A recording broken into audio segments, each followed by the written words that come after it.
కొన్ని విషయాలు. మరి యూదులు ఈ యొక్క తోరాన్ని నూతనంగా ప్రారంభిస్తారు. ఎప్పటి నుంచి అని అంటే షిమ్కత్ తోరా నుంచి ప్రారంభిస్తారు. నిజానికి షెమిని ఎట్సరిత్ అనేటువంటి రోజున కూడా వీళ్ళు ఏం చేస్తారంటే మరి విజోత్ హబ్రకా అనేటువంటి ఒక భాగాన్ని, అంటే మోషే రబ్బీన్ గారు తన చివరి రోజున చనిపోయే ముందు మరి ఆయన ఇశ్రాయేల్ ప్రజలందరినీ పిలిచి వారందరినీ కూడా దీవించినటువంటి దీవెనలు ఏవైతే ఉంటాయో వాటి గురించి చిట్ట చివరిగా వారు ధ్యానం చేస్తారు. ధ్యానం చేసిన తర్వాత వెంటనే, అంటే ఇజ్రాయెల్ దేశంలో, అంటే వాగ్దానం దేశంలో ఉన్న వాళ్ళైతే షెమిని ఎట్సరిత్ అనే పండుగను అలాగే షిమ్కత్ తోరా రెండూ కూడా ఒకే రోజున చేస్తారు. వాగ్దాన దేశానికి బయట ఉన్న వాళ్ళు మాత్రం ఏం చేస్తారంటే రెండు పండుగలు రెండు వేరు రోజులు చేస్తారన్నమాట. సో ఏదేమైనప్పటికీ వాళ్ళు ఏం చేస్తారంటే తోరాను అదే రోజున ముగించి మళ్ళీ తిరిగి ప్రారంభిస్తారు. అంటే తోరా యొక్క ప్రారంభానికి షిమ్కత్ తోరా అనేటువంటి రోజున వారు చాలా గంతులు వేస్తూ డ్యాన్సులు చేస్తూ పరమతండ్రి యొక్క తోరాను బట్టి వారు సంతోషిస్తూ ఉంటారు అన్నమాట. పరమతండ్రి స్తోత్రం. అయితే సాధారణంగా మరి సంవత్సరం ప్రారంభము అని అంటే టిష్రీ నెల అని అందరూ చెప్తారు, కానీ నిజానికి నీసాన్ 1 అనేది క్యాలెండర్ ప్రకారంగా మొదటి నెల అని అందరికీ తెలుసు. టిష్రీ నెల అనేది 7వ నెల అని అందరికీ తెలుసు. మరి ఎందుకు టిష్రీ నెలలోనే ఈ యొక్క నూతన ప్రారంభం చేస్తారు? దానికంటే ముందు పర్ణశాలల పండుగ అయిపోయిన చివరి రోజున షెమిని ఎట్సరిత్ అనేది 8వ దినము. ఈ 8వ దినాన్ని ఎందుకు అది ప్రత్యేకమైనదిగా వాళ్ళు భావిస్తారు అని అంటే షెమిని ఎట్సరిత్ అనేది నూతన ప్రారంభానికి గుర్తుగా ఉందండి. నూతన ప్రారంభం. ఈ నూతన ప్రారంభము ఏం చేస్తుంది అని అంటే పండుగ చివరిలో వస్తుంది. ఈ పర్ణశాలల పండుగ చివరిలో ఈ నూతన ప్రారంభం వస్తే నిజానికి నూతన ప్రారంభము కానీ పండుగలో ముగింపు ఏమన్నా సింక్ అవుతుందండి? ఏమీ అవ్వదు. ఏంటంటే పండుగల ముగింపు వచ్చేస్తే మళ్ళీ అది ప్రారంభం ఎలాగవుతుంది? రబ్బీలు ఏం చెప్తున్నారంటే పండగ ముగింపు అని అంటే మరి ఎవరు కూడా ముగింపు ఇక్కడితో ముగిసిపోతుంది అని అనుకోకూడదు, ఇక్కడే అసలైన ప్రారంభం జరుగుతుంది అని తెలియజేస్తున్నారనమాట. కాబట్టి సహోదరులారా, ఈ షిమ్కత్ తోరా అనేది మరి మానవాళికి ప్రారంభంగా ఉన్నది అనే విషయాన్ని రబ్బీలు తెలియజేస్తూ ఉన్నారు. అంతేకాదు మరి ఈ టిష్రీ నెల ఎలాగుంది అని అంటే మొత్తం సంవత్సరానికి ఒక బ్రిడ్జి లాగా ఉంది అనే విషయాన్ని తెలియజేస్తున్నారు. ఏ విధంగానంటే మరి ఈ యొక్క కస్దీక్ లీడర్సు ఈ యొక్క సబ్బాతులో ఏం మాట్లాడుతున్నారంటే ఈ బెరిషిత్ అనేటువంటి భాగం చాలా ఇంపార్టెంట్గా మాట్లాడుతూ ఉన్నారు. ఈ బెరిషిత్ అనే భాగము మరి నిజానికి టిష్రీ నెలకిని బెరిషిత్ భాగానికి చాలా కనెక్షన్ ఉందండి. ఎందుకంటే టిష్రే అనేటువంటి పదంలో ఎన్ని అక్షరాలు ఉంటాయండి?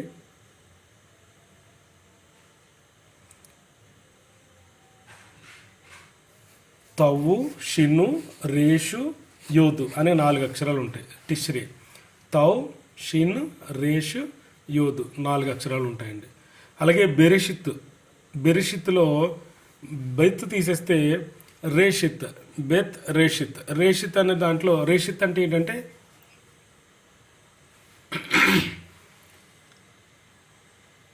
రేషిత్ అంటే నాయకుడు, లేదంటే ప్రారంభము, లేదంటే హెడ్ అని వాడబడుతుంది. సో ఈ యొక్క ప్రారంభము ఎప్పటి నుంచి ఉండాలి అనేది, అంటే ఈ బెరిషిత్ అనే భాగంలో బేత్ రేషిత్ అంటే బెరిషిత్, ఈ బెరిషిత్ అనే భాగమే ప్రారంభమవుతుంది అనే విషయాన్ని ఈ తిష్రీలో ఎన్ని అక్షరాలు ఉంటాయో అదే రేషిత్లో కూడా అన్ని అక్షరాలు ఉంటాయండి. అవే అక్షరాలు ఉంటాయి. రేషిత్లో కూడా రేషు, షీను, యోధు, తవ్, రేషిత్ ఈ 4 అక్షరాలని జంబుల్ చేస్తే టిష్రీ వస్తుంది అనమాట.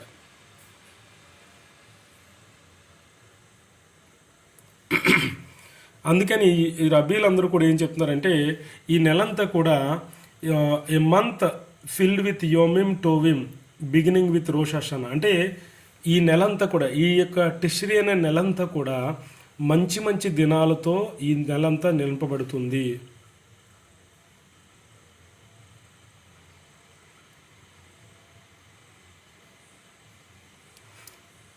మంచి మంచి దినాలు, ఈ నెలంతా కూడా మంచి దినాలే ఉంటాయి. టిష్రీ నెలలో మంచి దినాలు ఏమున్నాయండి? ప్రారంభమే మంచి దినం రోష్ హషానా, తర్వాత 10 రోజులకి యోమ్ కిప్పూర్ వస్తుంది, అది కూడా మంచి దినమే. ఇజ్రాయెల్ పాపాలన్నీ క్షమించబడే గొప్ప దినం.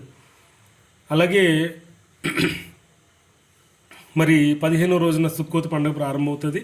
21వ రోజు వరకు సుక్కోత్ పండుగ ఉంటుంది. 22వ రోజునేమో షెమిని ఎట్సరిత్ అనే పండుగ జరుగుతుంది. 23వ రోజునేమో షిమ్కత్ తోరా వస్తుంది. మొత్తం ఈ నెలంతా కూడా మంచి దినాలతో నింపబడి ఉంటుంది. కాబట్టి దీన్ని ఏమంటారంటే యోమిమ్ టోవిమ్ అనేటువంటి నెలగా ఈ నెలని పిలుస్తున్నారు అనే విషయాన్ని తెలియజేస్తున్నారు. అలాగే మరి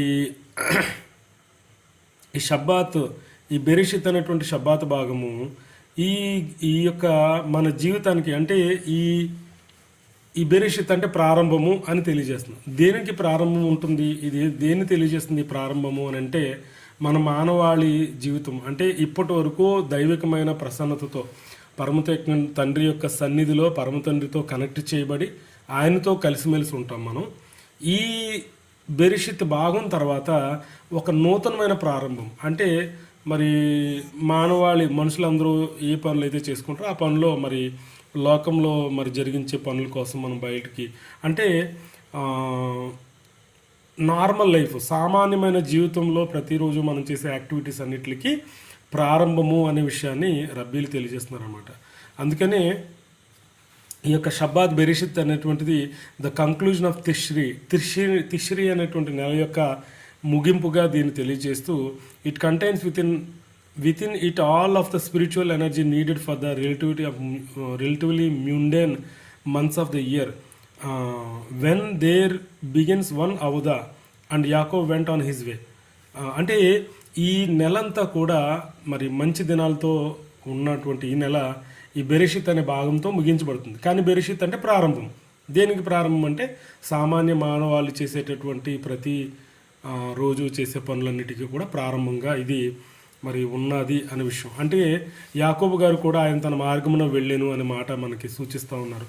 అది అంటే ప్రతి మనిషి కూడా మరి వారి యొక్క ద్రాక్ష తోటలకు లేదంటే వారి యొక్క అంజూరపు చెట్ల దగ్గర వెళ్ళి ఉండాలి అనే విషయాన్ని అంటే సామాన్యమైనటువంటి యాక్టివిటీస్, డైలీ యాక్టివిటీస్ చేయడానికి వెళ్తున్నట్లుగా మరి ఈ యొక్క క్రియేషన్ అంటే ఈ యొక్క క్రియేషన్ స్టోరీ, ఈ యొక్క సృష్టి క్రమము మనకి తెలియజేస్తుంది అన్నమాట. అది ఎలా తెలియజేస్తుంది అంటే in the beginning God created the heavens and earth.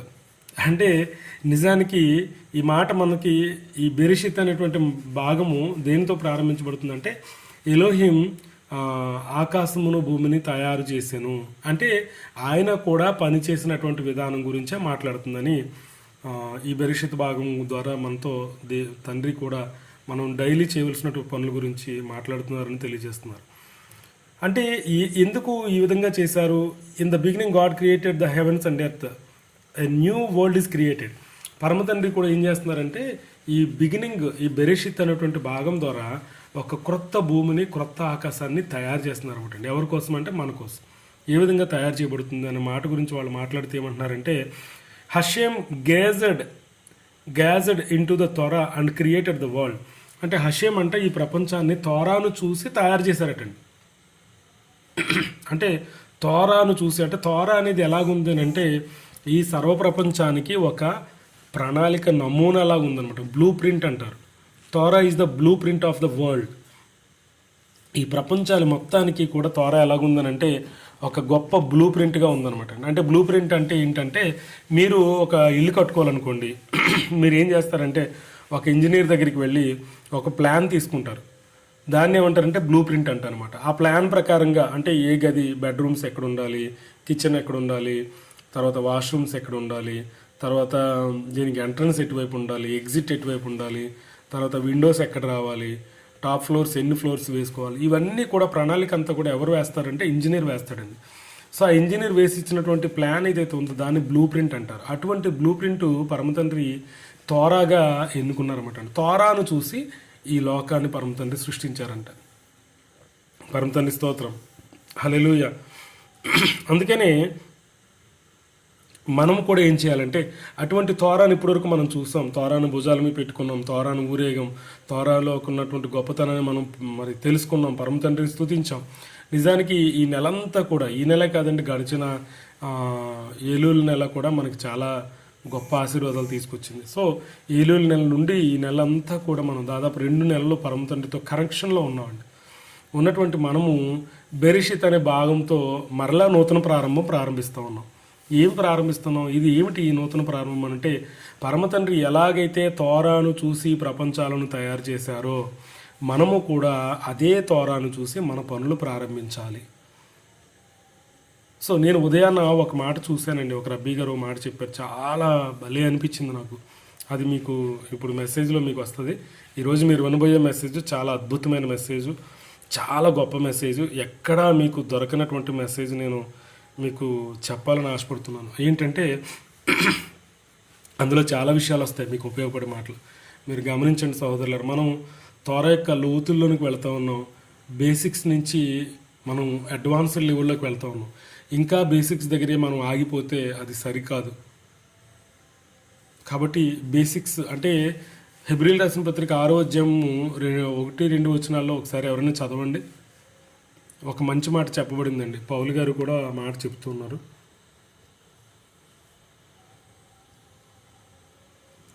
హెబ్రీయులకు రాసిన పత్రిక 6వ అధ్యాయము 1-2 వచనాలండి. 1-2 వచనాలు సార్.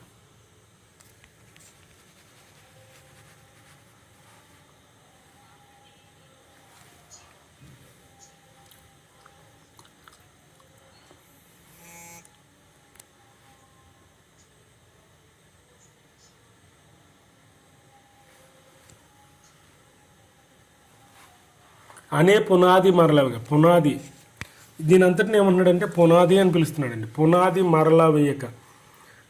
సాధారణంగా మరి మన సంఘాల్లో మనం ఏం చేస్తామంటే వేసిన పునాదే వేసి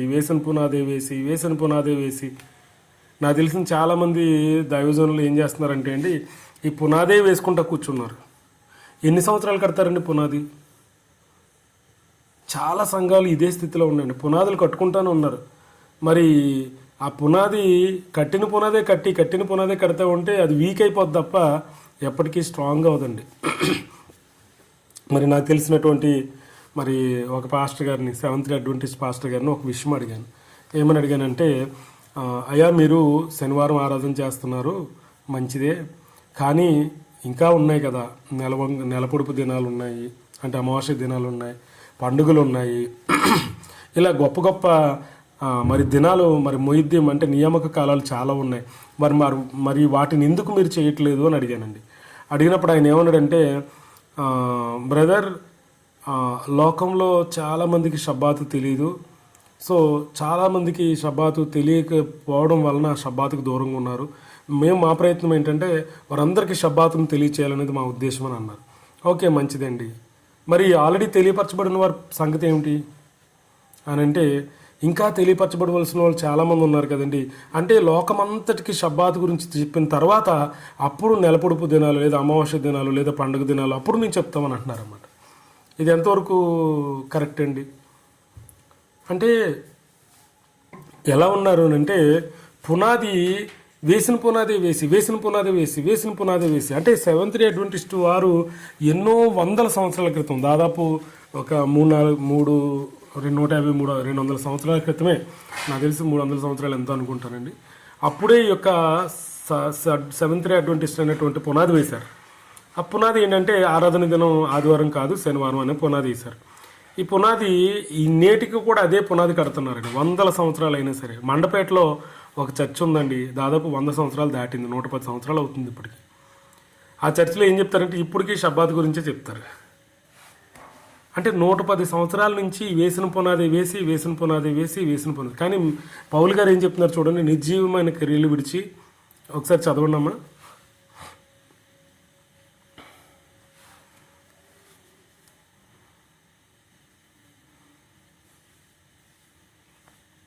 మృతుల పునరుద్ధానము. అమ్మ ఒక్కొక్కటి చెప్పండి. మృతుల పునరుద్ధానం గురించి అమ్మ ఒక్కొక్కటి చెప్పండి. నిత్యమైన తీర్పు ఉందని చెప్పడం, రెండే. మా అమ్మ నేను చదువుకుంటానులేండి, ఉండండి.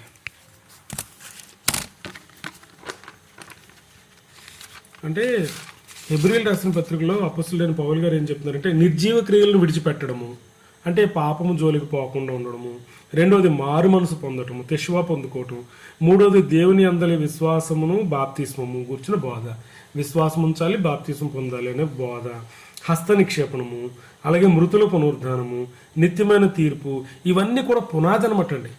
ఈ పునాది వేసుకుంటూ కూర్చుంటే ఇంకా గోడలు ఎప్పుడు కడతాము, పైన స్లాబ్ ఎప్పుడు వేస్తాం చెప్పండి. అందుకని ఏమంటున్నారంటే ఈ ఈ అనే నిత్యమైన ఏమంటున్నాడంటే అనే పునాది మరలా వేయక మెస్సయాను గూర్చిన మూలోపదేశాలు మాని. మెస్సయాను గూర్చిన మూలోపదేశాలు అంటే ఎంతసేపు మెస్సయ్య వచ్చాడు, చచ్చిపోయాడు, తిరిగి లేచి వెళ్ళిపోయాడు, మెస్సయ్య వచ్చాడు, మా కోసం చనిపోయాడు, పాపాలు క్షమించాడు, తిరిగి లేచి వెళ్ళిపోయాడు, ఇవే బోధ. కానీ మెస్సయ్య రావాల్సిన అవసరం ఏంటి, అసలు మెస్సయ్యాలు ఎంతమంది ఉంటారు, ఎన్ని రకాల మెస్సయ్యాలు ఉంటారు, మెస్సయ్య యొక్క మరి పని ఏమిటి, మెస్సయ్య ఏం చేయబోతున్నాడు, మెస్సయ్య ఏం చేస్తారు, మెస్సయ్య ఎల్లప్పుడూ ఉంటాడని గ్రంథంలో రాయబడింది, మెస్సయ్య ఎప్పుడు ఎలా ఉన్నారు, ఇంతకు ముందు ఎలా ఉన్నారు, ఇప్పుడు ఎలా ఉన్నారు, ఇవేమీ అక్కర్లేదండి. వేసిన పునాదే వేసిన పునాదే వేసి పౌలు గారు అంటున్నారన్నమాట. అనే పునాది మరల వేయక మెస్సయ్యను గుర్చిన మూలోపదేశాలు మాని సంపూర్ణులగుటకు సాగిపోదాము. సంపూర్ణత, ఇదే షెమిని ఎక్సరెత్ అండి. షెమిని ఎక్సరెత్ అంటేనే సంపూర్ణతకు సాదృశ్యం, సంపూర్ణత వైపు సాగిపోవడం. ఇప్పుడు ఈ బెరిషిత్ భాగము ప్రతి సంవత్సరం మొదటి రోజున వెలుగును తయారు చేశాను, రెండవ రోజున ఆకాశ విశాలను విడదీశాను, నీళ్లను భూమిని వేరు చేసిన, మూడవ దినాన ఆరిన నేలను చూశాను, నాలుగో దినాన సూర్యచంద్ర నక్షత్రాలు. ఇవే నేర్చుకుంటాం మనం ప్రతి సంవత్సరం. అవసరమే ఉంటుందండి. అంటే తోరాకు 70 ముఖాలు అనేటువంటి మాట మనం ఎప్పుడు వింటూ ఉంటాం. తోరాకు 70 ముఖాలు అంటే తోరాను 70 కోణాల్లో మనం నేర్చుకోవచ్చండి. మన జీవిత కాలము పరమతండ్రి ఇచ్చిన ఆయుషే 70 సంవత్సరాలు. 70 సంవత్సరాల్లో దాదాపు మనకి తెలిసి తెలియక మనం పోగొట్టుకున్న సంవత్సరం దాదాపు 35-40 సంవత్సరాల పాటు మనం తండ్రికి దూరంగానే ఉన్నాం. ఈ తోరాను నేర్చుకునే పనిలో మనం లేము. దాదాపు ఇంకా ఉన్నటువంటి సంవత్సరాల్లో జీవితంలో మనం సగం సంవత్సరాలు మాత్రమే బ్రతుకుతున్నాం. అంటే తోరాను ఎంత లోతుగా నేర్చుకున్నా కేవలం సగం మాత్రమే నేర్చుకోగలం. అంటే 35 కోణాలు మాత్రమే నేర్చుకోగలం. ఇంకా మరి 35 కోణాలు ఉన్నాయి, మరి వాటి సంగతి ఏంటి అనేది తోరాను నేర్చుకోవాల్సినటువంటివి, తోరాలు నేర్చుకోవాల్సినటువంటి అనేకమైన ఉన్నామండి, చాలా లోతుగా ఉంటాయి. ప్రతి సంవత్సరం మనకు తోరా కొత్తగా కనిపిస్తూ ఉంటుంది. ప్రతి సంవత్సరం new beginning, it's a new beginning అని అంటాడు. బెరిషిత్ అంటే కొత్త నూతన ప్రారంభం. అసలు షెమిని ఎట్సరిత్ అంటేనే, షెమిని అంటే 8 అండి, 8 అనే అక్షరం. 8 అనే అక్షరం దేన్ని సూచిస్తుందంటే నూతన ప్రారంభాన్ని సూచిస్తుందండి. సో ఈ నూతన ప్రారంభం ఏ విధంగా ఉండాలి అనే దాని గురించి మనం మరి ప్రణాళిక వేసుకుందాం. ఇంకా మూలపాఠాలు పాతవి, ఇంకా ఎప్పుడో వేసిన, మనం 30 సంవత్సరాల క్రితం, 35-40 సంవత్సరాల క్రితం వేసిన పునాదే మరలా వేసుకుంటా కూర్చుని మన టైం వేస్ట్ చేసుకోవద్దనే విషయం మరి నేను మీకు తెలియచేయాలని ఆశపడుతున్నాను. అయితే ఈ రోజున నేను మీకు చెప్పాలనుకున్నటువంటి ఒక గొప్ప అంశం ఏమిటంటే యెహెజ్కేలు గ్రంథము 37వ అధ్యాయము 9వ వచనం అండి. అప్పుడు ఆయన, నరపుత్రుడా, జీవాత్మ వచ్చినట్లు ప్రవచించి ఇట్లను, ఆయన సెలవిచ్చినది ఏమనగా, జీవాత్మ నలుదిక్కుల నుండి వచ్చి, 4 దిక్కుల నుండి వచ్చి. ఇదే మనం ఈరోజు నేర్చుకోబోయే అంశం అండి. జీవాత్మ నలుదిక్కుల నుండి వచ్చి హతులైన వీరు, చనిపోయిన వీరు బ్రతుకున్నట్లు వారి మీద ఊపిరి విడువుము అని తెలియజేశారు. దీని గురించి ఈరోజు నేను మీకు చెప్పాలని ఆశపడుతున్నాను. ఎందుకు ఈ సబ్జెక్ట్ తీసుకున్నానండి అని అంటే, జీవాత్మ వచ్చి వారిలోనికి వెళ్ళినప్పుడు వాళ్ళు ఏమవుతారంటే తిరిగి లేపబడతారు. ఎలాగ లేపబడతారు ఈరోజు మనం అలాగే 2వ అధ్యాయము 7వ వచనం. ఎలోహిమన్ అషయం నేలమంటితో నరును నిర్మించి వారి నాసికారంధ్రములో, వారి ముక్కులలో ఏమన్నారంటే జీవవాయువును ఊదగా నరుడు జీవాత్మ ఆయను. ఆయన ఊదినటువంటి ఆత్మను బట్టి ఆయన ఏమయ్యాడంటే, మనిషి ఏమయ్యాడంటే జీవాత్మ, ఆయన జీవించే ప్రాణి అయ్యాడు అని ఈ జీవాత్మ గురించి మాట్లాడబడింది కదండి. ఈ జీవాత్మ ఎలాగొచ్చింది ఆయనకి అనే విషయం గురించి మాట్లాడుతూ యెహెజ్కేలు గ్రంథంలో 37వ అధ్యాయంలో 9వ వచనంలో మాట్లాడుతున్న మాట ఒకసారి మనం ధ్యానం చేస్తే మరొకసారి చదువుదామండి. యెహెజ్కేలు గ్రంథము 37వ అధ్యాయము 9వ వచనంలో, అప్పుడు ఆయన, నరపుత్రుడా, జీవాత్మ వచ్చినట్లు ప్రవచించి ఇట్లను, ప్రియుడగు హషేం సెలవిచ్చినదేమనగా, జీవాత్మ నలుదిక్కుల నుండి వచ్చి హతులైన వీరు బ్రతుకున్నట్లు వీరి మీద ఊపిరి విడువుము అని తెలియజేశారనమాట. ఈ యొక్క జీవాత్మ ఊపిరి విడవడం అంటే ఏమిటి అనే దాని గురించి తోరా మరియు మన జ్ఞానులు కూడా, మన రబ్బీలు యోధమత జ్ఞానులు కూడా ఏం తెలియజేశారనంటే, ఈ ప్రపంచం అంతా కూడా ప్రతిరోజు కూడా ఇక్కడ ఎన్ని దిక్కుల నుంచి వస్తుందండి గాలి?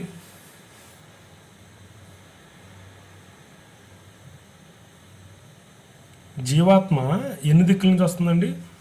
నాలుగు దిక్కుల నుంచి వస్తుందండి. 4 దిక్కుల నుంచి వస్తుంది. అందుకని ఈ 4 దిక్కుల నుంచి వచ్చేటటువంటి ఈ యొక్క విండ్స్, ఈ గాలి ఉంది చూసారా, ఈ గాలి వల్ల ఈ ప్రపంచం అంతా కూడా సర్వైవ్ అవుతుంది, కాపాడబడుతుంది, ఇదంతా నడిపించబడుతుంది అనేది మరి రబ్బీలు తెలియచేస్తున్నారనమాట అండి.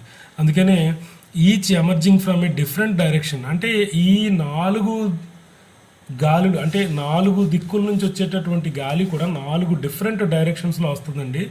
ప్రతిదీ కూడా ఏమవుతుందంటే ఒక ప్రత్యేకమైన దూత చేత నడిపించబడుతుంది అనమాట. ఒక ప్రత్యేకమైన దూతలు, మరి 4 దూతలు, గొప్ప దూతలు వీళ్ళు ఆధ్వర్యంలో ఈ యొక్క గాలి అనేది వస్తుందన్నమాట. అలాగే ఈ 4 దూతలు కూడా వేరు పర్పస్ల కోసం, వేరు పనుల కోసం ఈ యొక్క దూతలు ఈ గాలిని మన మీదకి పంపిస్తారన్నమాట అండి.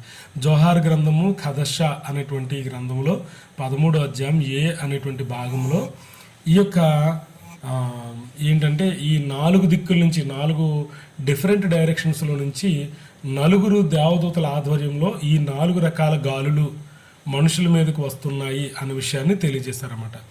అయితే ఈ యొక్క గాలుల చేత సృష్టికర్త ఏం చేస్తున్నారంటే ఈ సృష్టిని ప్రతి దినము కూడా క్రొత్తగా చేస్తున్నారట. సృష్టికర్త ఏం చేస్తున్నారంటే ప్రతి దినము కూడా ఈ 4 రకాల గాలుల చేత ఈ క్రియేషన్ని క్రొత్తగా చేస్తూ ఉన్నారంట ప్రతిరోజు కూడా. ఎందుకు అని అంటే మరి ఈ స్వస్థపరుస్తున్నారు, ఈ భూమిని, లేదంటే భూమి మీద ఉన్న మనల్ని స్వస్థపరుస్తున్నారు, మనల్ని అందంగా తీర్చిదిద్దుతున్నారు. అంతేకాదు మన పట్ల తీర్పులు కూడా జరిపిస్తున్నారు. అలాగే ఆయన దయను కూడా చూపిస్తున్నారు. 4 రకాల గాలులు 4 పనులు చేస్తున్నాయండి. మొదటిది ఏంటంటే స్వస్థపరుస్తుంది, గుర్తుపెట్టుకోండి. మొదటిది స్వస్థత. రెండవది మనల్ని బ్యూటిఫుల్, అంటే దీన్ని గెవురా అని పిలుస్తారు. ఈ యొక్క టిఫరెట్లు అంటారు అనమాట. వీటన్ని కూడా మంచి లక్షణాలు అంటారు. అలాగే స్వస్థపరచడం, మరి మనల్ని అందంగా తీర్చిదిద్దడం. మూడవది మన పట్ల తీర్పు జరిపించడం. 4వది మనకు దయ చూపించడం. ఈ 4 రకాల ఈ పనులన్నీ కూడా 4 దేవదూతల ఆధ్వర్యంలో జరిపించడానికి ఈ 4 రకాల గాళ్ళు మన మీదకి వస్తూ ఉంటాయి అన్నమాట. అంటే 4 సెఫ్రోట్లు ఉంటాయండి. సెఫ్రోట్లు అంటే మనిషిలో దాదాపు 10 రకాల సెఫ్రోట్లు ఉంటాయి. 10 రకాల సెఫ్రోట్లో హయ్యర్ లెవెల్ సెఫ్రోట్లు అని 3 ఉంటాయండి. లోయర్ లెవెల్ సెఫ్రోట్లు అని 7 ఉంటాయి. మనము ఎక్కువగా అంటే పస్కా అయిపోయిన తర్వాత పస్కాకును షావోత్కి మధ్యలో 50 దినాలు అంటే 49 దినాల పాటు 7 వారాలు ఒక్కొక్క వారం కూడా ఒక్కొక్క గుణాన్ని మనము ధ్యానం చేస్తాం. ఓమేర్ దినాలని పిలుస్తారు వాటిని. అందులో మరి మొదటి దినాన్ని ఖెసెద్ అని, రెండవ దినాన్ని గెవురా, టిఫరెట్, చివరిలో లాస్ట్లో 7వ రోజున మల్కూత్. అలాగే ఈ పర్ణశాల పండుగలో 7 దినాలు మనం జరుపుకుంటాం. 7 దినాల్లో 7 గొర్రెల కాపర్లు గొప్పగా మరి ఇజ్రాయెల్ యొక్క నాయకులుగా నడిపించబడినటువంటి గొప్ప గొర్రెల కాపర్లు కూడా వారిలో ఉన్నటువంటి మంచి గుణాలను తీసుకుని 7 లోయర్ సెఫ్రోట్లను మనం ధ్యానం చేస్తాం. 7 దినాలు కూడా. 7 దినాల్లో 7 ఉష్పిజిన్లను మనం ఆహ్వానించుకుని వారిని మనం గౌరవిస్తాం అనమాట అండి. సో 7 కూడా మరి అబ్రహాం అవీన్ గారిని ఏమో ఖెసెద్ తోటు, ఆ తర్వాత మరి ఇస్సాక్ గారికి ఏమో గెవురా, అలాగే యాకోబు గారు, అలాగే తర్వాత మోషే గారు, అహరోన్ గారు, యోసెఫ్ గారు, మరి చివరి దినాన దావీద్ గారు ఏమో మల్కూత్ అనేటువంటి సెఫ్రోట్కి ఆయన సాదృశ్యంగా ఉంటారు. ఇలాగా ఉన్నటువంటి 10 సెఫ్రోట్లో 10 రకాల సెఫ్రోట్లలో కూడా 4 సెఫ్రోట్లు ఈ 4 దేవదూతలు కలిగి ఉంటారనమాట. అయితే తూర్పు నుంచి వచ్చే గాలి, ఈస్ట్ విండ్, ఇదేం చేస్తుంది అని అంటే స్వస్థత పరుస్తుందండి. అంటే ఎవరైతే అనారోగ్యంతో ఉంటారో, ఎవరైతే బలహీనతలతో ఉంటారో వారిని స్వస్థపరచడానికి వచ్చేటటువంటి గాలి ఏంటంటే, ఈ భూమిని క్రొత్తగా మార్చడానికి వచ్చేటటువంటి గాలి ఏమిటంటే తూర్పు గాలి అండి. ఈ గాలిని పంపించడానికి ఈ గాలి ఎవరి ఆధ్వర్యంలో ఉంటుందంటే మిఖాయేల్ అనేటువంటి దేవదూత గారి ఆధ్వర్యంలో ఉంటుంది అనమాట. అయితే ఈ మిఖాయేల్ అనే దేవదూత నిజానికి మరి స్వస్థపరచడానికి వచ్చే దేవదూత కదండి. నిజానికి స్వస్థపరచడానికి యూదులందరూ ఏమడుగుతారంటే అదునై రెఫ్వా షెలెం అని అంటారు. అదునై రెఫ్వా షెలెం అంటే అదునై వారు స్వస్థపరచును గాక అనే మాట మరో వాళ్ళు వాడుతూ ఉంటారు. రెఫ్వా అనేటువంటి దాన్ని జరిపించడానికి రఫాయేల్ అనే దూతను పంపించమని కూడా వారు ప్రార్థన చేస్తారు. రఫాయేల్ అనే దూత వస్తే ఏం జరుగుతుందంటే స్వస్థపరుస్తారు అన్నమాట. ఆ దూత వచ్చి ఏం చేస్తారంటే ఎవరైతే బలహీనతతో ఉంటారో, ఎవరైతే అనారోగ్యంతో ఉంటారో వాళ్ళని ముట్టి స్వస్థపరుస్తుంది అనమాట. సో ఈ యొక్క రఫాయేల్ చేసే పని ఇక్కడ ప్రతిరోజు ఎవరు చేస్తున్నారంటే మిఖాయేల్ గారు చేస్తున్నారు. మీకు డౌట్ రావచ్చు, మిఖాయేల్ అంటే యుద్ధానికి వెళ్ళే దేవదూత కదా, మరి ఆ దేవదూతకు రఫాయేల్ అంటే స్వస్థపరిచేటటువంటి దేవదూత పని ఎందుకు చేస్తుంది అని మీరు అనుకోవచ్చు. ఇక్కడ మీరు గమనించండి, రబ్బీలు ఏం చెప్తున్నారంటే స్వస్థత అనేది లేదా ఆశీర్వాదం అనేది ఎక్కడి నుంచి వస్తుంది అని అంటే దూతల దగ్గర నుంచి రాదండి, పరమతండ్రి దగ్గర నుంచి వస్తుంది. కాబట్టి స్వస్థత ఎక్కడి నుంచి రావాలి అంటే పరమతండ్రి దగ్గర నుంచి రావాలి. ఆయన ఇస్తే పట్టుకొచ్చే వాళ్ళు ఎవరు అంటే దూతలు. సో ఇప్పుడు చెప్పండి, రఫాయేల్ నిజానికి స్వస్థపరిచే దూతే, కానీ స్వస్థత మాత్రం రఫాయేల్ దగ్గర నుంచి రాదు. కాబట్టి పరమతండ్రి దగ్గర నుంచే రావాలి. ఆశీర్వదించడానికి కూడా ఆశీర్వాదాలు కూడా పరమతండ్రి దగ్గర నుంచే రావాలి. ఏదైనా సరే పరమతండ్రి దగ్గర నుంచే రావాలి. అటువంటప్పుడు పరమతండ్రి పంపించినప్పుడు వచ్చినటువంటి ఈ దూత మిఖాయేల్ గారు కూడా ఏం చేస్తుందనంటే ఆ పని అప్పచెప్పినప్పుడు ఆ పనే చేస్తుంది అనమాట. అందుకని ప్రతి ఉదయాన్నే ఈ తూర్పు గాలి ఎప్పుడు వస్తుందో చెప్పండి. ఈ తూర్పు గాలి ఎప్పుడు వస్తుంది అంటే ఉదయం నుండి, అంటే from morning to until noon, అంటే ఉదయం నుండి సూర్యోదయం నుండి మధ్యాహ్నం వరకు ఈ తూర్పు గాలులు వేస్తాయండి. అందుకనే నేను ఈరోజు మా మిస్సెస్ని ఒక మాట అడిగాను, ఏంటంటే పొద్దున్నే మేము బయటకు వెళ్ళామండి. మా ఇంట్లో నుంచి బయటకు వెళ్ళిన తర్వాత చాలా చల్లగా గాలి వచ్చింది. 5:30 ఆ టైంకి బయటకు వెళ్ళి నిలబడితే చాలా చల్లగా వచ్చింది గాలి, చక్కగా అబ్బా ఆహ్లాదంగా అనిపించింది, చాలా ఆహ్లాదంగా అనిపించిందండి. నేను మా ఆవిడతో అన్నాను, గాలి చాలా బాగుంది కదా అని అంటే బాగుందండి అంది.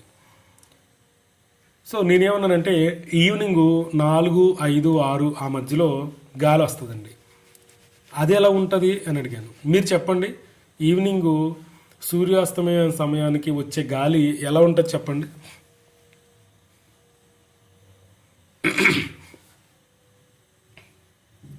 అమ్మ నా మాట వినిపిస్తలేదండి. అదే మధ్యాహ్నం అంతా వేడిగా ఉంటుందండి, ఈవినింగ్ సూర్యాస్తమయం అయ్యే సమయానికి ఆ వచ్చే గాలి మన ముఖానికి తగిలితే ఎలా ఉంటుంది చెప్పండి. బాగుంటుంది కదండి. Okay okay, very good. అయితే నైట్ టైము 11, 11:30 మధ్యలో రోడ్డు మీద వెళ్తున్నారు అనుకోండి, అప్పుడు కూడా ఒక రకమైన గాలి వస్తూ ఉంటుంది. ఆ గాలి ఎలా ఉంటుంది సార్, ఎప్పుడైనా మీరు అనుభవం చెందారా?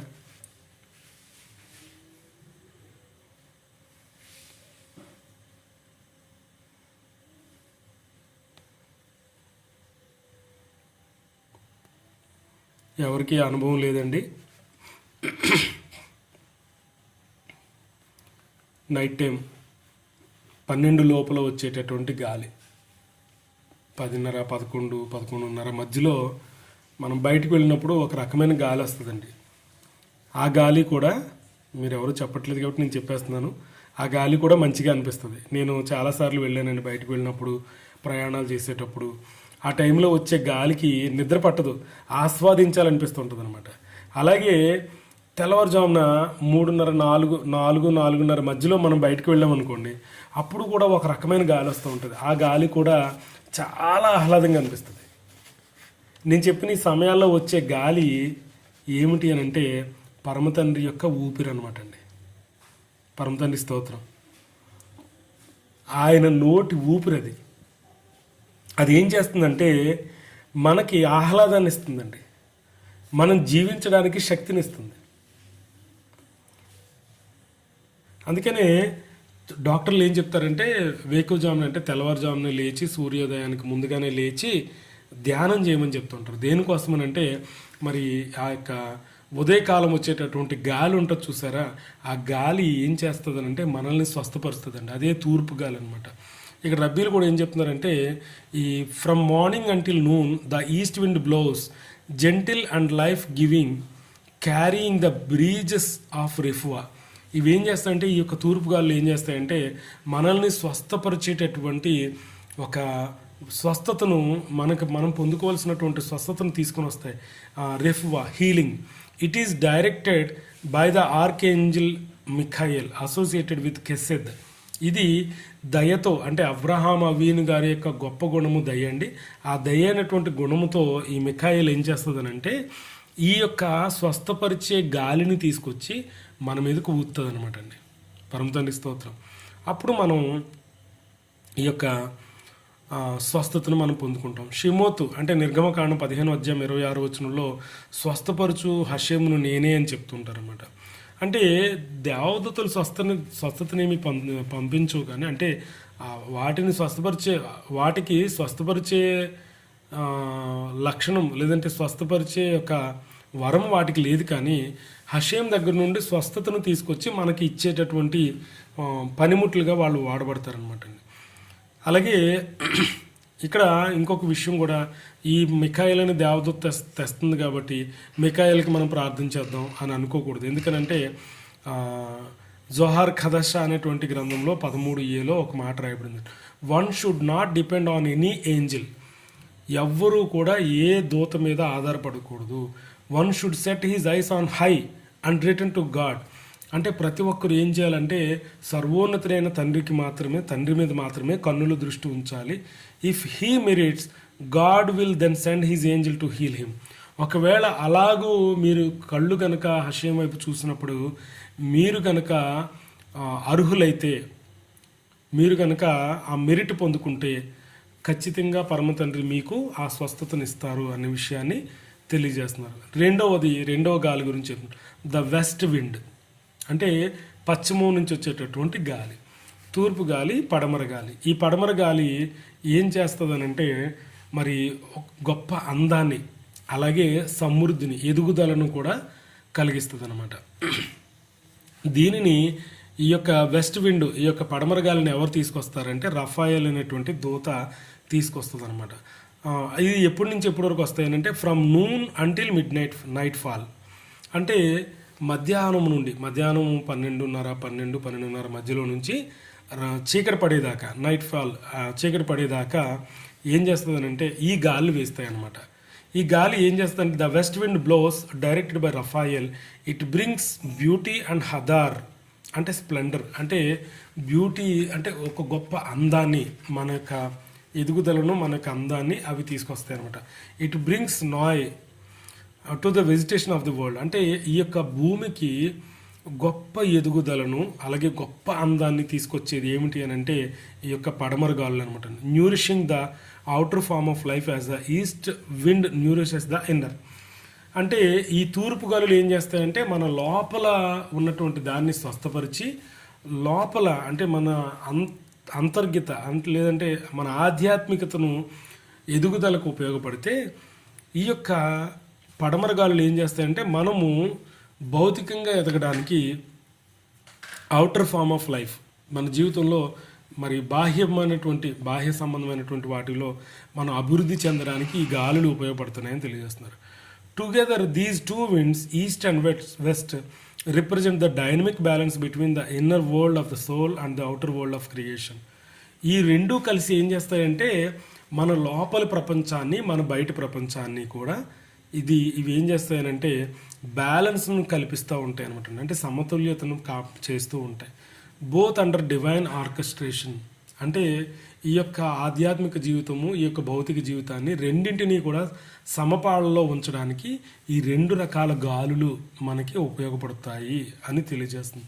గాలులు అని అంటున్నాను కదండి, మీరు అర్థం చేసుకోండి. గాలి అంటే మామూలుగా గాలి కాదు, ఇది ఒక స్పిరిట్ విండ్స్ అనమాట, ఆత్మగాలులు. అలాగే మూడో రకం గురించి ద సౌత్ విండ్. ఇది ఏం చేస్తుందనంటే వామ్త్ అండ్ జడ్జిమెంట్, అంటే మనల్ని వెచ్చగా ఉంచుతుంది, అలాగే మనకి తీర్పులు కూడా పంపిస్తుంది అనమాట. దీనిని జరిపించేటువంటి దూత ఎవరు అని అంటే ఊరియల్ అండి. ఈ ఊరియల్ అనేటువంటి దూత ఆధ్వర్యంలో ఎప్పటి నుంచి ఎప్పటి వరకు వస్తాయి ఈ గాళ్ళు అని అంటే చీకటి పడ్డ దగ్గర నుంచి మధ్యరాత్రి వరకు, అంటే from night fall until mid night, అర్ధరాత్రి వరకు వచ్చేటటువంటి వీచే ఈ గాళ్ళు ఏముంటారంటే ఈ యొక్క సౌత్ విండ్. అంటే ఇవి సౌత్ డైరెక్షన్లో వస్తాయండి మనకి, దక్షిణ దిక్కు నుంచి ఈ గాల్లో వస్తూ ఉంటాయి. ఇవి ఊరియల్ అనేటువంటి దూత వీటిని నడిపిస్తూ ఉంటాడు. దాని అర్థం ఏంటంటే ఊరియల్ అంటే ఏంటంటే ఎలోహిమే నా వెలుగు అని అర్థం అనమాట. It worms the earth and brings vitality, yet it can be harmful to those who are weak or ill. అంటే ఈ గాలులు ఈవినింగ్ అంటే చీకటి పడ్డ దగ్గర నుంచి అర్ధరాత్రి వరకు వీచేటటువంటి ఈ గాలులు కొంతమంది బలహీనంగా ఉన్న వారికి లేదంటే అనారోగ్యంతో ఉన్న వారికి కూడా ఈ గాలులు ఏం చేస్తాయంటే కొంచెం హార్మ్ఫుల్గా ఉంటాయండి. అంటే జడ్జిమెంట్ అంటే ఈ మీకు ముందుగానే చెప్పాను, ఈ యొక్క తీర్పులు తీసుకొచ్చేటటువంటి దూత కూడా మరి ఏం చేస్తుందంటే ఈ యొక్క దక్షిణ దిశగా వచ్చేటువంటి గాలుల ద్వారా మన పట్ల తీర్పులు జరిపిస్తుంటాయి. అంటే ఆ సమయంలో ఎక్కువ మంది చనిపోతూ ఉంటారనమాట. ఎవరైతే అనారోగ్యంతో ఉంటారో, ఎవరైతే బలహీనంగా ఉంటారో అటువంటి వాళ్ళందరూ కూడా ఆ సమయంలో చనిపోతూ ఉంటారు. కాబట్టి ఆ గాలులు కూడా ఏం చేస్తాయంటే ఈ యొక్క భూమిని వెచ్చగా ఉంచి మరి దీనికి ఒక సమతుల్యతను తీసుకురావడానికి కూడా ఆ గాలులు ఉపయోగపడుతున్నాయని తెలియజేస్తుంది. This is also the time when our sages say the wicked in Gehinnom are judged. ఈ సమయంలో అంటే చీకటి పడిన దగ్గర నుండి మధ్యరాత్రి వరకు కూడా ఉన్నటువంటి సమయాన మరి నరకంలో ఉన్నటువంటి వారు కూడా తీర్పులు పొందుతారు అనే విషయాన్ని జోహార్ గ్రంథము 1వ అధ్యాయము 78A అనేటువంటి భాగంలో రాయబడిందండి. జోహార్ గ్రంథము 1వ అధ్యాయము 78Aలో ఈ మాట రాయబడింది అనమాట. Our sages say the wicked in Gehinnom are judged while the world sleeps and few prayers rise to sweeten the judgment. నేను ఇందాక చెప్పాలనుకున్న మాట ఇప్పుడు వస్తుందన్నమాట. ఏంటంటే చీకటి పడిన దగ్గర నుండి అర్ధరాత్రి పడుకునే లోపు ఎవరైతే ప్రార్థనలతో గడుపుతారో, ఎవరైతే తోరాను స్టడీ చేస్తారో, అంటే లైక్ మీలాగా మనలాగా వాళ్ళు ఏం చేయబడతారంటే వాళ్ళ పట్ల వచ్చే తీర్పులను కూడా ఏం చేయబడతాయనంటే తప్పించబడతాయి అనమాట అండి. పరమ తండ్రి స్తోత్రం. ఎందుకంటే ప్రతిరోజు మనం తోరా స్టడీలో ఉండడం వలన, లేదంటే ప్రతిరోజు పరమ తండ్రి యొక్క సన్నిధిలో మనం ప్రార్థన చేయడం వలన, ఈ సమయంలో ప్రార్థన చేయడం వలన, అంటే చీకటి పడిన దగ్గర నుండి మధ్యరాత్రి వరకు ఎవరైతే ప్రార్థనలతో గడుపుతారో, ఎవరైతే హష్యం మీద ఆధారపడతారో, ఎవరైతే హష్యం యొక్క తోరాను ధ్యానం చేయడానికి ఇష్టపడతారో వాళ్ళ పట్ల తీర్పులు అనేవి జరగవంటండి. అంటే తీర్పులు జరిపే సమయం ఇది. ఈ ఈవినింగ్ నుంచి మిడ్ నైట్ వరకు వీచే గాలులు వస్తాయి చూసారా, ఆ గాలుల వలన చాలామంది మరి చనిపోతూ ఉంటారు. ఆ సమయంలో చనిపోకుండా మన పట్ల తీర్పులు నిలిపివేయబడాలంటే మనం ఏం చేయాలంటే తోరా స్టడీలో ముందుకు వెళ్ళాలని రబ్బీలు తెలియజేస్తున్నారు అన్నమాట అండి. అందుకని ఈ యొక్క దక్షిణ గాలులు ఏముంటాయంటే గెవురా అంటే బలానికి సాదృశ్యంగా ఉంటాయి. అలాగే డివైన్ డిసిప్లిన్ అంటే మరి ఆధ్యాత్మికంగా దైవికమైనటువంటి క్రమశిక్షణ కలిగి ఉండడానికి కూడా ఇవి ఉపయోగపడతాయి అనే విషయాన్ని తెలియజేస్తున్నారు. నెక్స్ట్ మరి నార్త్ విండ్, 3 దిక్కుల నుంచి వచ్చే గాలుల గురించి మాట్లాడుకుందాం. ఇప్పుడు 4వ దిక్కు ఏంటంటే మరి నార్త్, ఉత్తర గాలులు. ఈ ఉత్తరం నుంచి ఉత్తర దశగా వచ్చేటువంటి గాలులు దేన్ని తీసుకొస్తాయి అని అంటే దయను, పరమ తండ్రి యొక్క దయను తీసుకుని వస్తాయి అనమాట అండి. దీన్ని తీసుకొచ్చేటువంటి దూత ఎవరు అని అంటే గాబ్రియల్.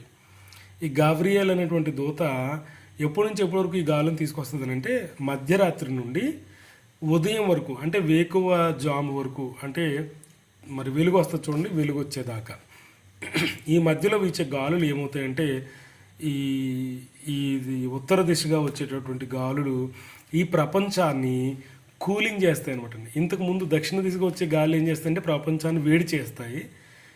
ఈ ఉత్తర దిశగా వచ్చేటువంటి గాలులు ఏం చేస్తాయంటే it cools the world, cooling the world and bringing comfort to the sick.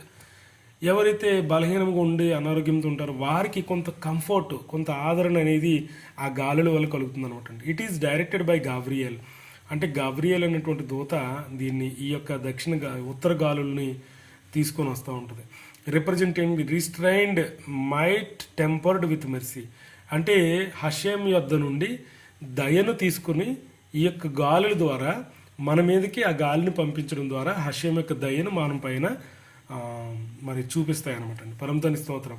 మన యూదమత రబ్బీలు జ్ఞానులు ఏం చెప్తున్నారంటే ఈ యొక్క ఉత్తర దిశ నుంచి వచ్చేటటువంటి ఈ గాలులు వచ్చినప్పుడు ఏమవుతుందంటే the righteous in Gan Eden inhale its fragrance. అంటే ఏదేను వనంలో ఉన్నటువంటి గన్ ఈదెన్ అనేటువంటి ప్లేస్లో ఉన్నటువంటి మరి నీతిమంతులు ఎవరైతే ఉన్నారో, మరి అబ్రహాము వీని గారు, ఇత్సాక్ గారు, యాకోబు గారు, మోషే రబ్బీన్ గారు, ఇలాంటి వాళ్ళందరూ చనిపోయి ఎవరైతే ఎక్కడైతే ఉన్నారో ఆ ఉన్న స్థలంలో వాళ్ళు ఏం చేస్తారంటే ఈ యొక్క ఉత్తర గాలిని పీల్చుకుంటారటండి. Inhale its fragrance. దాని యొక్క ఆ యొక్క సువాసనను, ఈ ఉత్తర దశగా వచ్చేటటువంటి గాలి యొక్క సువాసనను వాళ్ళు పీల్చుకుంటారు అనే విషయాన్ని తెలియజేస్తున్నారు. ఇది ఎలాగుంటుందని అంటే the scent of the gardens trees and herbs. ఆ ఏదేను తోటలో ఫలించినటువంటి మరి ఆ యొక్క చెట్ల యొక్క వాసన, అక్కడ వనమూలికలు పండుతాయి చూడండి, ఆ వనమూలికల యొక్క వాసనతో చూడండి. ఏదైనా మనం ఒక చోటకి వెళ్ళామనుకోండి, ఒక గార్డెన్లోకి వెళ్ళామనుకోండి, అక్కడ చెట్లు రకరకాల పువ్వులు ఫలాలు ఫలించినప్పుడు వాటి నుంచి వచ్చే వాసన చాలా డిఫరెంట్గా ఉంటుంది. సో అటువంటి వాసన వస్తుందంటండి. ఏదైనా వనం నుంచి వచ్చేటటువంటి వాసనలాగా ఉంటుందంట. ఆ వాసన వాళ్ళు పీల్చుకుంటారటండి. అంటే నీతిమంతులైన మరి చనిపోయిన వాళ్ళు ఎవరైతే ఉన్నారో వాళ్ళు నీతిమంతులు గన్ని ఏదైనా ఉన్నటువంటి వారు ఏ వాసన అయితే పీల్చుకుంటారో అదే వాసన ఆ సమయంలో అంటే వేకువజామున మనకు కూడా వస్తుంది అనమాట. సో దాని అర్థం ఏంటంటే ద హెవెన్స్ దెమ్సెల్స్ బీయింగ్ to sing praise before Hashem. దీని అర్థం ఏంటంటే ఇవన్నీ ఎందుకు ఫలించి మంచి సువాసన వెదజల్లుతాయని అంటే నీతిమంతుడు సువాసన వల్ల వెదజల్లబడతాడు, అంటే మంచి పరిమళ తైలం వల్ల ఉంటాడని తెలియజేస్తున్న మాటను బట్టి ఈ సృష్టి అంతా కూడా ఈ 7 ఆకాశాలు ఉంటాయండి. ఈ 7 ఆకాశాలు కూడా ఏమవుతాయనంటే పరమ తండ్రిని స్తుతించడానికి పాటలు పాడతాయటండి. ఆ సమయంలో మనం ఏం చేస్తామంటే గుర్రు పెట్టి నిద్రపోతూ ఉంటాం. అందుకని వేకువజామున లేచి ప్రార్థనలో గడిపిన వారు ఖచ్చితంగా హషేమ్ యొక్క దయను పొందుకుంటారు. వారు తీర్పుల నుంచి దూరం చేయబడతారు. ఈ సృష్టితో కలిసి పరమ తండ్రిని స్తుతించేవారుగా మార్చబడతారు. ఎంత గొప్ప ధన్యత చూడండి. ఈ యొక్క 4 రకాల మరి ఈ గాలులు కూడా 4 రకాల పనులు చేస్తున్నాయి. ఈ యొక్క ఉత్తర దిక్కు నుండి వచ్చేటటువంటి గాలులు ఉన్నాయి చూసారండి. ఈ గాలుల గురించి ఇంకేం చెప్తున్నారంటే ఇది మరి భూమి మీద ఉన్నటువంటి నీతిమంతులను కూడా లేపుతుందంటండి. నీతిమంతులు భూమి మీద ఎవరున్నారండి? నీతిమంతులు లేడు, ఒక్కడు లేడని ఆ మాటను మాత్రం మనం ఆడకూడదు. ఎందుకంటే భూమి మీద నీతిమంతులు లేకపోతే భూమి ఎప్పుడో పాడైపోయి ఉండేది. కానీ భూమి మీద నీతిమంతులు ఉన్నారు. ఆ నీతిమంతుల యొక్క ఆత్మలు ఏమవుతాయంటే ఈ వేకువజామునే ఈ యొక్క ఉత్తర దిశ నుంచి వచ్చేటటువంటి గాలి వలన వీళ్ళు లేపబడి వాళ్ళు ఏం చేయబడతారని అంటే మరి దావీద్ గారిలాగా for example hung harp above his bed. ఆయన ఏం చేస్తారంటే తన యొక్క మంచం మీద లేచి లేవగానే ఆ హార్ప్ తీసుకుని పాటలు పాడేవాడండి అతను, దావీద్ హమెలెక్ గారు. సో అతను అర్ధరాత్రి నుంచి కూడా అతను పాటలు పాడుతూనే ఉండేవాడండి. అంటే ఈ యొక్క ఉత్తర దిశ నుంచి వచ్చేటటువంటి గాలి ఉంటుంది చూసారా, ఆ గాలి వీచే సమయంలో దావీద్ హమెలెక్ గారు తన మంచం పైన లేచి పరమతండ్రికి స్తుతులు చెల్లించుతూ ఉండేవారు. సృష్టితో మమేకమై ఏదైనా వనంలో ఉన్నటువంటి నీతిమంతుల యొక్క ఆత్మలతో పాటు సర్వసృష్టితో పాటు 7 ఆకాశాలలో ఉన్నటువంటి 7 ఆకాశాలు కలిసి తండ్రిని స్తుతిస్తూ ఉంటే అదే సమయంలో దావీద్ అహీమెలెకు గారు కూడా తన యొక్క హార్ప్ తీసుకొని, తన యొక్క మ్యూజిక్ ఇన్స్ట్రుమెంట్ తీసుకొని అతను ఏం చేసేవాడు అంటే పాటలు పాడి పరమ తండ్రిని స్తుతించేవాడు అని బెరకోత్ 3b అనేటువంటి దాంట్లో రాశారనమాట అండి. అప్పుడు పాడినటువంటి పాటలే మన చేతిలో ఉన్నటువంటి 150 కీర్తనలు అండి. 150 కీర్తనలు కూడా ఆయన రాలేదు, కానీ మధ్యలో కొన్ని కీర్తనలు మూషా రబ్బీన్ గారు రాశారు, కొన్ని కీర్తనలు కోరాహు కుమారులు రాసినవి ఉన్నాయి. అయినప్పటికీ కూడా చాలా కీర్తనలు దావీద్ అహీమెలెకు గారు రాసిన కీర్తనలు ఇంకా లభించలేదండి. చాలా కీర్తనలు రాశారు ఆయన. కాబట్టి ఆ కీర్తనలన్నీ కూడా వేకువజామునే, అంటే ఈ యొక్క ఉత్తర దిశ నుంచి వీచే గాలి, ఏ ఉరియేలనేటువంటి దూత తీసుకొచ్చేటటువంటి గాలి, పరమతండ్రి దగ్గర నుంచి దయను తీసుకొచ్చే గాలి, ఎవరైతే బలహీనంగా అనారోగ్యంతో ఉంటారో వారు స్వస్థతను పొందుకునేటువంటి గాలి, ఆ గాలి వీచినప్పుడు మరి దావీద్ అహీమెలెకు గారు లేచి పాటలు పాడి పరమతండ్రిని స్తుతించేవారని తెలియజేస్తూ ఉన్నారు. అందుకనే ఈ అర్ధరాత్రి మెలకువ పడి దావీద్ అహీమెలెకు గారు ఏం చేశారో మనం ఏం చేయాలో అనే దాని గురించి నేను కొన్ని మాటలు చెప్పి నేను ముగించేస్తానండి. ఈ సాంగ్ ఆఫ్ తోరా అంటే తోరా యొక్క పాటను ఏ విధంగా midnight marks a turning point in the world's spiritual pulse when divine judgment turns to compassion and Shekhinah begins to rise. ఈ అర్ధరాత్రి, ఈ ప్రపంచంలో జరిగేటటువంటి అర్ధరాత్రి ఏమవుతుందంటే ఈ యొక్క పరమతండ్రి దగ్గర నుంచి తీర్పులు వస్తాయంట. ఆ తీర్పులు వచ్చే సమయానికి కూడా ఈ దయ కూడా వెనకాలే వస్తుందంట. అయితే ఈ దయను పొందుకోవడానికి ఎవరైతే మరి ఆ సమయంలో ఏం చేయబడతారంటే ఆ అర్ధరాత్రి సమయంలో షెకీనా ఏమవుతుందంటే పైకి లేపబడుతుందంటండి. షెకీనా బిగిన్స్ టు రైజ్ అంటే షెకీనా కూడా లెగుస్తుందంట, పరమతండ్రి యొక్క మహిమ కూడా లేపబడుతుందంట. అందుకని మన రబ్బీలు ఏం చెప్తున్నారంటే our sages teach that one who studies Torah at night, రాత్రి సమయంలో ఎవరైతే తోరాను ధ్యానం చేస్తారో it brings protection to his home. ఆ తోరా స్టడీ ఏం చేస్తుందంటే తన ఇంటికి సంరక్షణ కలిగిస్తుందంట. తన ఇంటికి ఒక కాపలాగా ఆ తోరా స్టడీ ఉంచబడుతుందంట. పరమతండ్రి స్తోత్రం. ఎంత మంచి మాట అండి. నాకు మరి ఈ మాటలు చదువుతున్నప్పుడు చాలా చాలా గొప్ప సంతోషం వేసిందండి. తోరా ఎంత గొప్పగా ఉంటుందా, తోరా మనల్ని ఆరోగ్యవంతులుగా మారుస్తుందా, తోరా మన ఇంటి వారికి అంటే మనం చేసిన చిన్న క్రియ తోరా స్టడీ వల్ల మన ఇంటి వాళ్ళందరూ కాపాడబడతారా అనే విషయం నేను గ్రహించగలిగాను. అందుకనే నాకు చాలా రోజుల నుంచి ఒక కళ వస్తూ ఉండేదండి. కళ అంటే కళ కాదు, అది నిజమో తెలియదు కళో తెలియదు. సరిగ్గా 3-4 మధ్యలో, వేకువజామున 3 గంటలు 4 గంటల మధ్యలో నాకు ఎప్పుడు కూడా నువ్వు లేచి ప్రార్థన చెయ్యి, నువ్వు లేచి తోరా చదువు, నువ్వు లేచి బైబిల్ చదువు, నువ్వు లేచి పాటలు పాడు అని నాకు చాలా రోజుల నుంచి నాకు ఎవరో వచ్చి తట్టి లేపుతున్నట్టుగా అనిపిస్తూ ఉండదండి. ఆ టైంలో లేవాలంటే నాకు లేవబుద్ధి వేసేది కాదు. కానీ నేను గర్వంగా చెప్తాను, నా హృదయం మాత్రం లేచి నిలబడి తండ్రిని స్తుతించి ప్రార్థన చేసి పాటలు పాడేదండి. నా హృదయం, నా మనసు, నా శరీరం మాత్రం సహకరించేది కాదు. నేను చాలాసార్లు అనుకున్నాను, తండ్రి నా శరీరం బలహీనంగా ఉంది, లేవలేకపోయింది, కానీ నా ఆత్మ మాత్రం లేచి మిమ్మల్నే స్తుతించింది, మీకు తెలుసయ్యా అని నేను ప్రార్థన చేసుకుంటూ ఉండండి. పరమతండ్రి స్తోత్రం. కానీ నిజానికి ఆత్మలో ప్రార్థన చేయడం, ఆత్మలో ధ్యానం చేయడం, ఆత్మలో తోరాన్ని చదివేసుకోవడం ఇవి కరెక్ట్ కాదండి. భౌతికంగా చేయాలి. పరమతండ్రి స్తోత్రం. అందుకనే మనకి షన్హెద్రిన్ తాల్ముద్ గ్రంథం షన్హెద్రిన్ 92a ఒక మాట రాయబడిందండి. ఏమిటంటే దానికి ముందు ఇంకొక మాట ఎరువిన్ అటువంటి గ్రంథంలో, ఎరువిన్ అనే గ్రంథంలో 18b అనేటువంటి భాగంలో ఏం రాయబడిందంటే, if the words of Torah are heard in a house at night it will not be destroyed. ఏ ఇంటిలో అయితే రాత్రి సమయంలో, రాత్రి వేళల్లో తోరా యొక్క మాటలు వినబడతాయో ఆ ఇల్లు నాశనము కాదు అనే విషయాన్ని ఎరువిన్ అనేటువంటి గ్రంథం 18bలో రాయబడిందండి.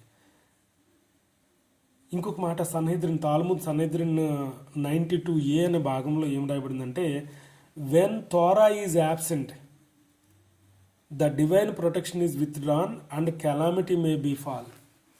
ఒకవేళ కనుక ఏ ఇంట్లో అయితే తోరా మాటలు వినబడవో, ఏ ఇంటిలో అయితే తోరా యొక్క సంరక్షణ లేదంటే తోరా అనేది ఉండదో, ఆ ఇల్లు ఏమవుతుందంటే దైవిక సంరక్షణ కింద ఉండకుండా ఆ ఇంట్లో నుంచి దైవికమైనటువంటి సంరక్షణ వెళ్ళిపోతుంది. అంతేకాదు మరి మరి ఆ ఇంటిలోనికి మరి కెలామిటీ అంటే ప్రళయం వస్తుంది, ఆ ఇల్లు ఏమైపోద్ది కూలిపోద్ది అనే విషయాన్ని తెలియచేస్తున్నారు. Even a short study at midnight, ఈ యొక్క తోరాను కొంచెంగా ఒక 5 నిమిషాలైనా లేదా 10 నిమిషాలైనా short study at midnight, a few verses or a brief reflection, కొన్ని మాటలు కానీ లేదంటే కొంత వాక్య ధ్యానం కానీ చేయగలిగితే it is precious before Hashem, అది పరమతండ్రి ముందు చాలా గొప్పగా ఉంటుందంటండి. అంతేకాదు for it shows the soul's yearning to cleave to him when the world is silent. ప్రపంచం అంతా నిద్రపోతున్నప్పుడు మన ఆత్మ ఏం చేస్తుందనంటే పరమతండ్రితో కలుసుకోవడానికి, పరమతండ్రితో కలిసి జీవించడానికి ఆశపడుతున్నది అనే విషయాన్ని ఈ చిన్న తోరా స్టడీ తెలియజేస్తుందంట. ఎంత బాగుందండి, నాకు చాలా బాగా అనిపించింది అనమాట. కాబట్టి నేనేమంటున్నానంటే ద బ్లెస్సింగ్ ఆఫ్, అంటే ఈ విధంగా ఈ 4 రకాల గాలులు వచ్చి ఏం చేస్తాయంటే ఒక మనిషిని, చనిపోయిన మనిషిని తిరిగి లేపుతాయండి. ఏస్కేల్ గ్రంథము 37వ అధ్యాయం 9వ వచనంలో చెప్పడనమాట. దానికి ముందు ఎప్పుడైనా మనం చూడండి, ఎక్కడికైనా ఒక ఆహ్లాదకరమైన వాతావరణంలోనికి మనం వెళ్ళినప్పుడు, నేను అరకు చాలాసార్లు వెళ్ళానండి, అలాగే పాడేరు దగ్గర కొన్ని ప్రదేశాలు ఉంటాయి, చాలా ఎత్తైన ప్రదేశాలు, అక్కడికి వెళ్ళి నిలబడితే మన బరువు తగ్గిపోద్ది, సగం తగ్గిపోద్ది. అలాంటి ప్రాంతాలకు వెళ్ళాను నేను. ఊటీ వెళ్ళాను, కొడైకెనాల్ వెళ్ళాను. మంచి మంచి ప్రాంతాలకు వెళ్ళినప్పుడు అక్కడ వీచే గాలిని చూసి చాలా అద్భుతంగా అనిపించి నేను అక్కడ ఏం చేసేవాడిని, 2 చేతులు పైకెత్తి ప్రార్థన చేసేవాడిని. కానీ ఇలాంటి వాతావరణం, ఏదైనా చల్లని గాలి మన ముఖానికి తగిలినప్పుడు పరమతండ్రి యొక్క ఊపిరి, ఇప్పుడు చూడండి నా ముందు ఎవరైనా నిలబడ్డారనుకోండి, నేను ముక్కుతో ఇలా ఊపిరి ఊదినప్పుడు అని అన్నప్పుడు ఆ ఊపిరి అవతల వ్యక్తికి తగులుతా చూసారా, అలాగూ ఈ గాలి వీచినప్పుడు పరమతండ్రి యొక్క ఊపిరి మనల్ని స్పృశిస్తుంది అనమాట, మనల్ని టచ్ చేస్తుంది. అప్పుడు మనం ఒక బ్లెస్సింగ్ చెప్పాలంట. ఆ బ్లెస్సింగ్ చెప్పి నేను ముగించేస్తాను. ఆ బ్లెస్సింగ్ ఏంటంటే బరూకచ అదునై ఎలోహేను మెలెక్ హవలం ఓసే మాసే బెరెషిత్. అంటే దాని అర్థం ఏంటంటే blessed are you Hashem our God king of universe who performs the work of creation. అంటే సృష్టి యొక్క పనిని చేసిన ఓ గొప్ప తండ్రి తమరు ఆశీర్వదించబడుదురు గాక అని అర్థం అనమాట. ఓరాఖయ్యం అనేటువంటి గ్రంథంలో 227వ భాగము 1వ వచనంలో ఈ మాట రాయబడింది అనమాట. కాబట్టి ఈ యొక్క హషెం యొక్క ఆత్మ మనం చూడొచ్చు, మనం ఎలా ఉంది అని అంటే, మనం ఆదికాండము 1వ అధ్యాయంలో ఎలోహిం యొక్క ఆత్మ ఎలాగుందంట, జలముల పైన అల్లాడుచున్నది అని తెలియజేస్తూ ఉన్నారు. అంటే ఈ జలముల పైన అల్లాడుతున్నటువంటి ఈ యొక్క రువాక్ ఎలోహిం అంటే పరిశుద్ధాత్మ ఏం చేస్తుంది అని అంటే ఈ యొక్క ప్రకృతిని నడిపిస్తుంది. ఏ విధంగా నడిపిస్తుంది అంటే 4 దిక్కుల నుంచి వచ్చే 4 రకాల గాళ్ళు చేత మరి ఈ భూమిని స్వస్థపరుస్తుంది, ఈ భూమిని అందంగా తీర్చిదిద్దుతుంది, ఈ భూమి మీదకు తీర్పులు పంపిస్తుంది, అలాగే ఈ భూమి మీదకు పరమతండ్రి యొక్క దయను కూడా చూపిస్తుంది అనే విషయాన్ని రబ్బీల ద్వారా మరి నేను నేర్చుకున్న విషయాన్ని మీకు తెలియజేశాను. పరమతండ్రి తన మాటలు దీవించి ఆశీర్వదించును గాక. ఆమేన్, ఆమేన్.